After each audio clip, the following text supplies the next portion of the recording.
the reparations movement, as we know, or how we think about Black people in reparations, is really a movement driven by Black working class women. Its first iteration, I would argue to you, was right after the Civil War, when a woman from Callie House from Rutherford County, Tennessee, not too far actually from where I grew up, started a movement to get pensions for ex-slaves, right? So payment from the government for the work that they did in the past. She was caught up on mail fraud charges, as the government is wont to do, if you see a theme here. And the movement kind of died out for a while. But it was more in the late 50s and early 1960s who resurrected this kind of organizing, this grassroots organizing, to file a claim with the American government for reparations.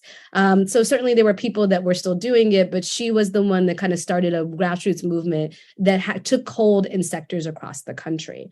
So she says that she did not know of House, that she found a kind of religious saying that people needed to appeal for their captors within 100 years. So if you think about 1865 being the end of the Civil War, she was saying by 1965, Black people needed to make this appeal to the captors. But in reality, what really is happening here is she's using that as the basis to get people on board with a sense of urgency about filing a claim for such a thing.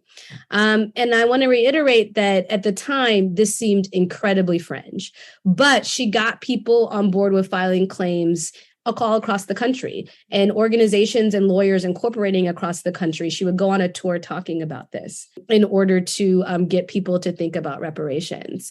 And one of the things that I think is really great about her approach is, one, she was willing to appeal to the US government. She thought, money was owed, but it was not just for Black people to continue on their lives as usual. She wanted to use that money as the basis of a separate claim for a separate community or a separate nation state.